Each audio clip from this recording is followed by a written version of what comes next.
Dave Campbell's Texas Football is proud to unveil its Week 13 statewide Texas high school football rankings at texasfootball.com. The rankings are compiled by the Dave Campbell's Texas football staff. DCTF has published the state's most respected ranked Texas high school football rankings for decades. It is the official rankings provider of the Associated Press since 2019. Complete rankings can be found at texasfootball.com/rankings. So, editor's note. Yeah. I am the editor. Editor's note. This is only rankings for teams that are for classifications that are not in the playoffs yet.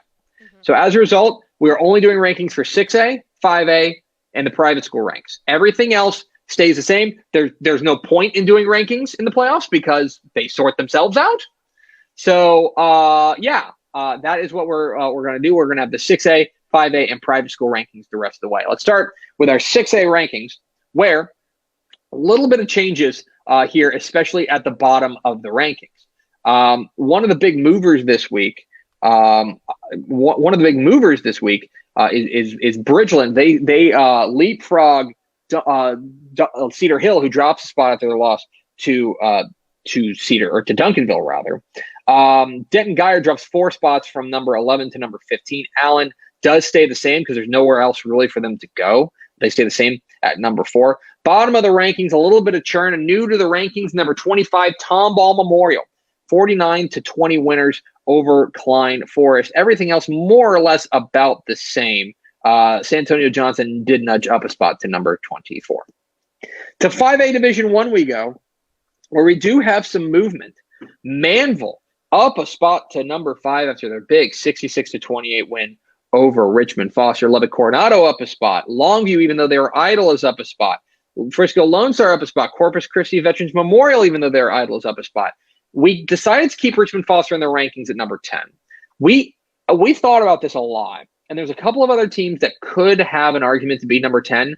I think I'm willing to forgive them for one game against a top 5 team, what's now a top 5 team, and keep them in the rankings, but they basically lost their margin for error. There were top 4 of the rankings unchanged: Denton, Ryan, Highland Park, Lancaster, and Cedar Park. 5A Division II we go, where almost entirely chalk. 1 through 9 unchanged. Ennis, Aledo, Fort Bend, Marshall, Huntsville, Frisco, Texas High, Timberview, Wichita Falls, Ryder, and Lubbock Cooper round out the top 9. But you'll notice that I only said the top 9. That's because we do have a number 10 team entering the rankings as a result of A&M Consolidated's loss to Montgomery Lake Creek. New to the rankings, even though they were idle, they were just kind of waiting there. Liberty Hill back into the rankings at number 10. They were idle. They are 6-0 on the year.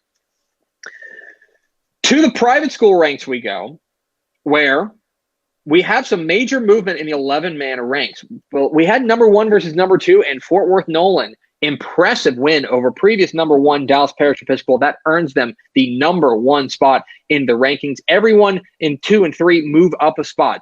Trinity Christian, Cedar Hill, and San Antonio Cornerstone both idle. They leapfrog Parish Episcopal, who drops to number 4. Dallas Christian lost via forfeit to Bullard Brook Hill. We do not penalize them for that. As a result, they remain the same at number 5. And the 6-man ranks, it is entirely chalky.